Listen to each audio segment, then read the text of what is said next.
Iya. Assalamualaikum warahmatullahi wabarakatuh. Selamat malam semuanya. Perkenalkan, kami dari kelompok 2 izin memaparkan materi mengenai sel NK. Baik, langsung saja. Perkenalkan, saya sebagai moderator akan memimpin jalannya presentasi pada malam hari ini. Baik, untuk pemateri pertama, Nurul Bariatut dipersilahkan.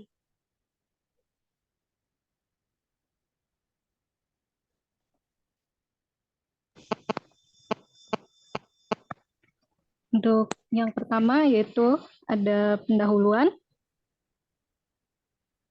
pengertian sistem imun. Sistem imun non-spesifik yaitu imun yang berfungsi saat benda asing atau virus apapun yang masuk ke dalam tubuh tanpa harus mengenali suatu bibit penyakit tertentu. Karena sistem imun ini tidak memiliki ingatan atau memori. Leukosit adalah sel imun tubuh non-spesifik atau yang disebut sebagai sel darah putih yang bekerja melawan benda virus atau benda asing lainnya secara langsung atau tanpa harus mengenali virus tersebut terlebih dahulu. Sedangkan limfosit atau sel imun tubuh spesifik adalah sel khusus yang akan melawan penyakit atau virus yang sudah pernah masuk ke dalam tubuh, sehingga limfosit bisa menjadi lebih kuat dari sebelumnya. Salah satu sel dalam sistem imun non-spesifik adalah sel yang disebut sel natural killer.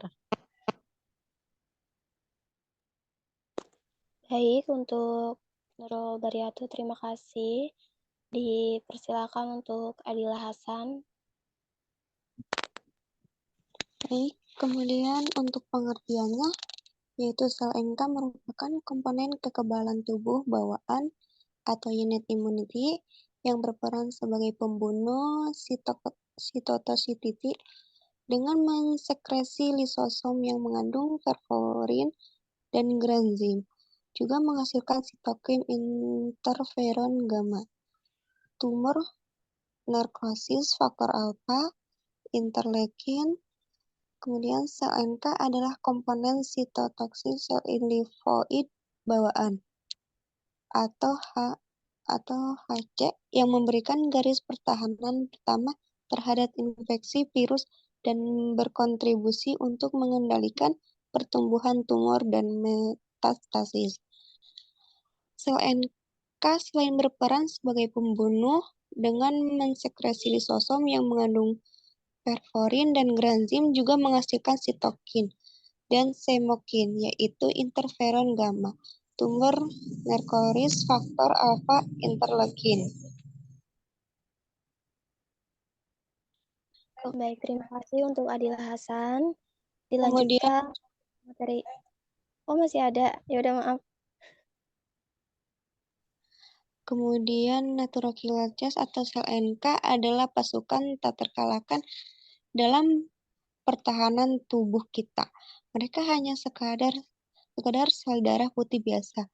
Diberi julukan yaitu natural killer, kekuatan utama NK sel terletak pada kemampuannya untuk menumpas sel-sel yang terinfeksi oleh virus dan sel kanker tanpa perlu instruksi khusus dan antigen tertentu. Sebagai garda terdepan kekebalan tubuh, sel NK diproduksi dengan penuh keberanian di sumsum tulang. Mereka menjalankan misi kritis mereka dalam darah, limpa, hati, dan melekat erat di jaringan tubuh. Dalam penugasannya, NK sel dilengkapi dengan senjata andalannya, Killer Activating Receptor, yaitu yang bisa disebut CARS, yang memicu mereka untuk melancarkan serangan mematikan terhadap sel-sel yang berani menjadi target. Namun, sel NK tidak sembarangan dalam menyerang. Mereka memiliki komandan internal yang dikenal sebagai Killer Inhibitory Receptor, yaitu KIRS, bertugas mengontrol dan memastikan bahwa serangan mereka terarah dengan tepat. KIRS adalah garda terakhir yang memastikan sel NK hanya menargetkan sel-sel yang benar-benar berbahaya, sementara melindungi sel-sel tubuh yang sehat. Baik, terima kasih untuk Adila Hasan. Untuk pemateri ketiga, silakan dilanjut oleh Ardian Johanka. Dipersilahkan Ardian Johanka. Oke, selanjutnya saya akan menjelaskan bagaimana sel NK ini bekerja. Secara umum, ada 5 poin bagaimana cara sel natural killer ini bekerja. Yang pertama, dia akan berkeliling mengikuti saluran limfosit untuk menuju seluruh tubuh. Kemudian pada saat berkeliling itu, sel NK ini akan membaca sinyal keberadaan sel yang tidak normal. Kemudian dia akan mendekat pada sel asingnya. Kemudian setelah sel asingnya didekati, kemudian sel NK ini akan membentuk kelompok sehingga dapat menyerang sel asing tersebut. Terakhir, sel NK juga akan melepas semacam hormon yang bekerja dan memberi sinyal kepada sel sistem imun lain untuk turut menyerang sel asing tersebut. Dan semakin kuat sel asing yang dihadapi, semakin banyak pula hormon yang dilepas dan semakin banyak pula koloni sistem imun yang akan dihadirkan. Adapun bagaimana mekanisme sitolistik dari sel NK ini akan dijelaskan pada slide kali ini. Secara umum, ada 3 jenis lisis yang dapat terjadi ketika sel natural killer ini bertemu dengan sel terakhir. Yang 3 jenis ini adalah yang pertama non-secretory lisis. Non-secretory lisis ini akan terjadi apabila sel target tidak memiliki reseptor apoptosis. Yang kedua adalah secretory lisis. Dan di sini mekanisme secretory lisis ini adalah mekanisme yang paling umum terjadi. Secara sederhana, sel NK akan melepaskan granul-granul litik yang telah dijelaskan pada pengertiannya bahwa dia akan melepaskan granul-granul litik yang mengandung perforin dan glycine. Kemudian mekanisme yang ketiga adalah mekanisme yang dinamakan ADCC, yaitu antibody dependent cellular cytotoxicity, di mana sel NK yang ada sudah disenjatai oleh antibody sehingga dapat menyerang sel aksi. Demikian cara kerja sel natural killer. Bila kembalikan kepada moderator. Baik, terima kasih untuk Ardian Johanka. Selanjutnya untuk pemateri terakhir akan disampaikan oleh Imelda Rosalinda. Dipersilahkan.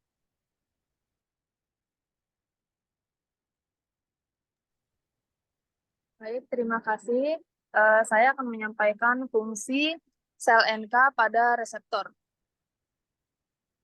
Sel NK menggunakan sistem dual reseptor untuk menentukan perlu atau tidaknya membunuh suatu sel tertentu, seperti sel yang mengalami stres, sel tumor, dan sel yang sudah terinfeksi. Reseptor pertama disebut dengan killer activating receptor. Reseptor ini dapat berikatan dengan induk stres, sehingga mengirimkan sinyal yang membuat sel NK dapat membunuh sel yang terkait.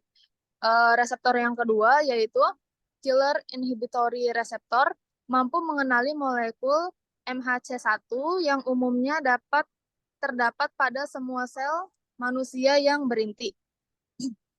Jika protein berasal dari diri sel, maka XLT tidak akan mengenali dan tidak akan membangkitkan respon imun. Selanjutnya ada fungsi sel NK pada tubuh manusia. Ada 5 poin. Yang pertama yaitu mengenali dan membunuh sel yang terinfeksi virus. Sel NK tersebut dapat mengenali sel-sel yang terinfeksi virus dan akan membunuhnya segera tanpa memerlukan bantuan dari sistem kekebalan lainnya. Ini membantu mencegah penyebaran infeksi dalam tubuh manusia. Yang kedua yaitu melawan sel kanker. NK sel juga memiliki kemampuan untuk mengenali sel-sel kanker dan dapat membunuhnya. Ini menjadikannya komponen penting dalam pertahanan tubuh terhadap kanker. Yang ketiga yaitu sebagai regulasi imun. Selain berperan sebagai pembunuh langsung, sel NK juga berperan dalam mengatur aktivitas sel-sel lain dalam sistem kekebalan tubuh. Mereka dapat memproduksi sitokin yang mengatur respon kekebalan dalam tubuh manusia. Selanjutnya yaitu menjaga keseimbangan imun. Sel NK membantu menjaga keseimbangan antara reseptor imun yang proinflamasi dan anti-inflamasi. Mereka mencegah sistem kekebalan tubuh menjadi terlalu aktif, yang dapat menyebabkan reaksi inflamasi yang berlebihan. Yang terakhir yaitu imunoterapi. Terapi kanker yang revolusioner, suatu ranah baru yang menjadikan harapan cemerlang. Dalam penelitian eksperimental imunoterapi, NK sel dapat dijinakan dan diperbanyak di luar tubuh. Inilah yang membuatnya begitu luar biasa. Inilah yang membuatnya begitu luar biasa fungsi sel NK pada tubuh manusia. Selanjutnya akan saya kembalikan pada moderator. Baik, terima kasih untuk semua pemateri. Setelah semuanya dipaparkan, ada kesimpulan dari saya, yaitu sel natural killer termasuk ke dalam salah satu sistem imun non-spesifik. Sel NK atau natural killer memiliki 3 cara untuk memakan antigen. Baik, segitu saja pemaparan materi dari kami. Semoga bermanfaat dan terima kasih. Selamat malam semuanya.